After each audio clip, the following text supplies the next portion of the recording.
प्रभात exam की team ने राजस्थान अध्यापक पात्रता परीक्षा रीट के तैयारी के लिए रीट ऑब्जेक्टिव क्वेश्चन सीरीज की शुरुआत की है। इस सीरीज में हम रोजाना रीट की परीक्षा के लिए महत्वपूर्ण 20 प्रश्नों का अध्ययन करते हैं। रीट की परीक्षा से संबंधित अन्य महत्वपूर्ण प्रश्नों का अध्ययन करने के लिए आप प्रभात प्रकाशन की पुस्तकों को अमेज़न या फ्लिपकार्ट से भी खरीद सकते हैं, जिसका लिंक हमने डिस्क्रिप्शन में दिया है।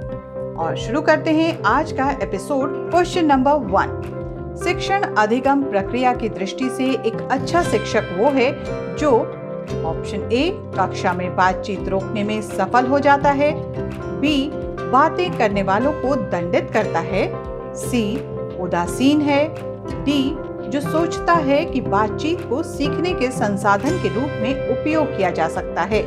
सही जवाब है ऑप्शन डी। शिक्षण अधिगम प्रक्रिया इस बात पर बल देती है कि सिखाने हेतु अधिक से अधिक साधनों का प्रयोग किया जाना चाहिए।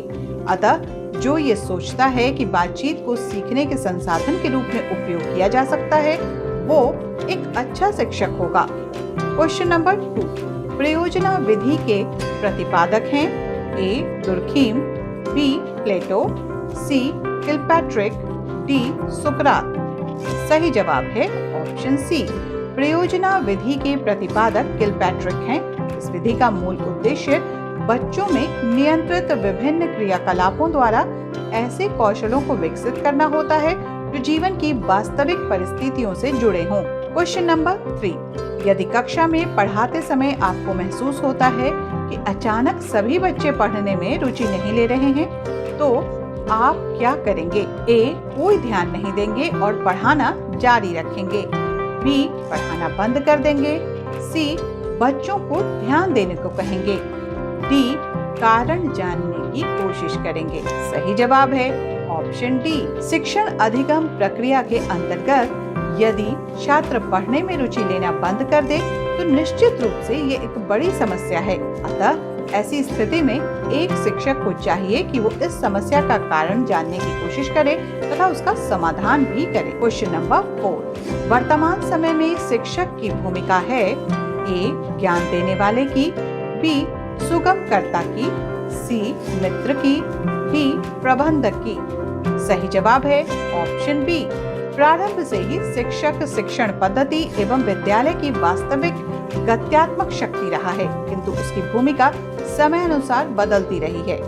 आज के समय में शिक्षक को सुगमकर्ता के रूप में देखा जा सकता है। Question number 5। सामाजिक विज्ञान पढ़ने में आने वाली कठिनाइयों में से प्रमुख है ए परिवर्तित होते रहना, बी बहुत जटिल होना, सी अस्तित्व विहीन होना, डी स्थानिक होना। सही जवाब है ऑप्शन ए। सामाजिक विज्ञान के विषयों में समय के अनुसार परिवर्तन होते हैं, इसलिए इन विषयों को एक निश्चित मापदंड पर नहीं पढ़ाया जा सकता। Question number 6। पृथ्वी का झुकाव अपने अक्ष पर 23.4 डिग्री है। इसका अर्थ है ए पृथ्वी अपने अक्ष के परितः घूमती है, ऑप्शन बी पृथ्वी पर वर्ष भर में मौसम में परिवर्तन होता है, सी पृथ्वी के गोलार्ध इसी के कारण वर्ष के विभिन्न समयों में सूर्य के सामने आते हैं, डी पृथ्वी एक गोला है। सही जवाब है ऑप्शन सी। पृथ्वी का झुकाव अपने अक्ष पर 23.4 डिग्री होने का अर्थ है कि पृथ्वी के दोनों गोलार्ध वर्ष के विभिन्न समयों में सूर्य के सामने आते हैं। Question number 7। प्राथमिक व द्वितीयक स्रोतों में अंतर है ए प्राथमिक स्रोत विनिर्माण है जबकि द्वितीय स्रोत उत्पादन है, बी द्वितीयक स्रोत व्यक्ति से, सूचना से, काल से और अध्ययन किए जाने वाले विचारों से गहन संबंध रखते हैं, सी प्राथमिक स्रोत व्यक्ति से, सूचना से, काल से और अध्ययन किए जाने वाले विचारों से गहन संबंध रखते हैं, डी उपरोक्त सभी। सही जवाब होगा ऑप्शन सी। प्राथमिक एवं द्वितीयक स्रोतों में जो अंतर है वो ये है कि प्राथमिक स्रोत अत्यधिक वास्तविक होते हैं जबकि द्वितीयक स्रोत प्राथमिक स्रोत पर ही आधारित होते हैं। प्राथमिक स्रोत व्यक्ति से, सूचना से, काल से और अध्ययन किए जाने वाले विचारों से गहन संबंध रखते हैं। क्वेश्चन नंबर 8, चावल का कृषिगत उत्पादन सर्वप्रथम कहाँ हुआ था? ए, अंटार्कटिका में, बी, दक्षिण एशिया में, सी, अमेरिका में, डी, यूरोप में। सही जवाब है ऑप्शन बी। चावल का कृषिगत उत्पादन सर्वप्रथम चीन के यांगत्से नदी घाटी में 10,000 वर्ष पहले प्रारंभ हुआ। पुरातात्विक साक्ष्यों से पता चला है कि एक जंगली पौधे की प्रजाति पसाहा, जिसे कहते हैं ओरियाजा रूफिफोगन, का रूपांतरण करके चावल यानी कि ओरियाजा सैटिवा बनाया गया। क्वेश्चन नंबर 9, भारत में द्वितीय नगरीकरण 6ठी सदी ईसा पूर्व हुआ था, परंतु पहला नगरीकरण लगभग कब हुआ था? ए, 2500 ईसा पूर्व, बी, 1200 ईसा पूर्व, सी, 1000 ईसा पूर्व, डी, 900 ईसा पूर्व। सही जवाब है ऑप्शन ए।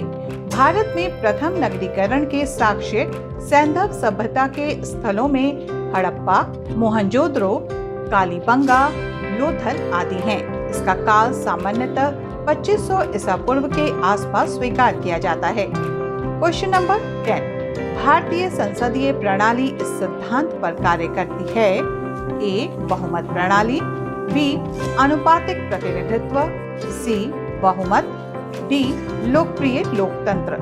सही जवाब है ऑप्शन ए। भारतीय संसदीय प्रणाली में जिस दल या गठबंधन को पहले बहुमत प्राप्त होता है, उसे ही राष्ट्रपति के द्वारा सरकार बनाने के लिए आमंत्रित किया जाता है। ये बहुमत प्रणाली यानी कि फर्स्ट पास्ट द पोस्ट के सिद्धांत पर आधारित है। क्वेश्चन नंबर 11, पृथ्वी के पर्यावरण पर सबसे बड़ा प्रभाव होता है? ए, परमाणु विस्फोट से, बी, मानवीय क्रियाकलापों से, सी, रासायनिक प्रदूषण से, डी, सौर विकिरण से। सही जवाब है ऑप्शन बी। पृथ्वी का पर्यावरण मानवीय क्रियाकलापों जैसे कि मानव द्वारा स्थापित उद्योगों, नई तकनीक के आगमन एवं प्रतिस्पर्धात्मक प्रौद्योगिकी के कारण कार्बन डाइऑक्साइड एवं अन्य ग्रीन हाउस गैसों के बढ़ने और वनों के अंधाधुंध दोहन से सर्वाधिक प्रभावित हो रहा है। क्वेश्चन नंबर 12, वायु प्रदूषण का नियंत्रण ये सुनिश्चित करने हेतु महत्वपूर्ण है कि ए, फसलें बर्बाद नहीं हो, बी, उद्योगों को पर्याप्त स्वच्छ हवा प्राप्त हो, सी, हमें श्वसन के लिए स्वच्छ वायु मिले, डी, पशुओं की जनसंख्या कम न हो। सही जवाब है ऑप्शन सी। स्वच्छ वायु जीवन की पहली आवश्यकता है, अतः पर्यावरण में CO2 इत्यादि गैसों के बढ़ जाने से श्वसन में कठिनाई महसूस होती है, इसलिए स्वच्छ वायु श्वसन के लिए पहली आवश्यकता है। क्वेश्चन नंबर 13, मैंने चाट खाई और फिर मैंने हंसी, शर्मिला का यह भाषा प्रयोग मुख्यतः किस ओर संकेत करता है? ए, व्याकरणिक नियमों की जानकारी न होना, बी, नियमों का अति सामान्यीकरण होना, सी, भाषा प्रयोग में असावधानी, डी, भाषा की समझ न होना। सही जवाब होगा ऑप्शन ए। शर्मिला का यह भाषा प्रयोग कि मैंने चाट खाई और फिर मैंने हंसी मुख्यतः इस ओर संकेत करता है कि उसे व्याकरणिक नियमों की जानकारी नहीं है। क्वेश्चन नंबर 14, बच्चे भाषा सीखने की क्षमता के साथ पैदा होते हैं, मुख्यतः यह किसका विचार है? ए, L.S. वाइगोत्स्की, बी, इवान पाव्लोव, सी, नोयम चॉम्स्की, डी, जीन पियाजे। सही जवाब है ऑप्शन सी। बच्चे भाषा सीखने की क्षमता के साथ पैदा होते हैं, ये विचार नोयम चॉम्स्की का है।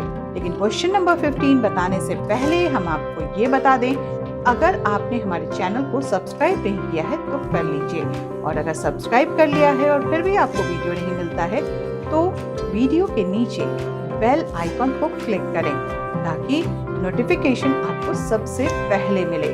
और आइए अब देखते हैं क्वेश्चन नंबर 15 में क्या है। स्वीलन विकार यानी कि ऑटिस्टिक डिसऑर्डर में बच्चा ए, अपने हाथ पैर हिलाने में कठिनाई अनुभव करता है, बी, सामाजिक अंतःक्रिया और संप्रेषण में कठिनाई का अनुभव करता है, सी, अक्सर खाने से मना कर देता है, डी, अपने ही कार्यों में लीन रहता है।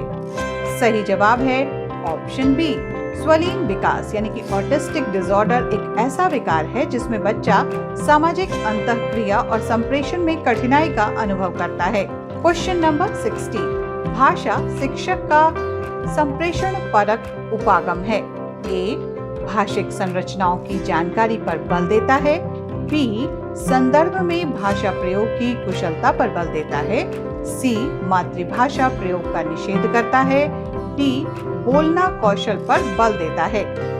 सही जवाब होगा ऑप्शन बी, भाषा शिक्षक का संप्रेषण परक उपागम संदर्भ में भाषा प्रयोग की कुशलता पर बल देता है। Question number 70, a test to assess the potential of students for specific abilities and skill such as music, spatial ability or logical ability is called a or an. Option A, aptitude test. B, attitude test. C, achievement test. D, proficiency test. सही जवाब होगा option A. Question number 80, fluency in English can be developed through. Option A, the teacher talking for most of the time. B, the teacher being alert to spot the errors and correct them. C, allowing students who are not confident to have the freedom to be quiet. D, creating opportunities to use the target language for communication. सही जवाब है option D. Question number 90. In large language classes, group work can be accomplished by A, asking students to turn around for group work. Option B, asking all students to stand in a circle. Option C, asking half the class to go out to the playground. D, asking 4 to 5 students to sit together on a narrow bench despite lack of space. सही जवाब होगा option A. Question number 20, which is the last question of this set. An effective lesson for teaching a language with A, presenting the content of the lesson. B, recapitulation and motivation through fun activity. C, writing on the blackboard. D, listing the learning objectives of the lesson. और सही जवाब होगा option A. इसी के साथ ये set यहीं समाप्त होता है, मगर आपसे कहना है कि अगर आपको ये सेट पढ़ने में मदद कर रहा है तो हमें ज़रूर बताएं कमेंट में कमेंट करके। अगले सेट में हम फिर मिलेंगे नए सवालों के साथ। तब तक हमारा करिए इंतज़ार और अभी दीजिए अनुमति। नमस्कार।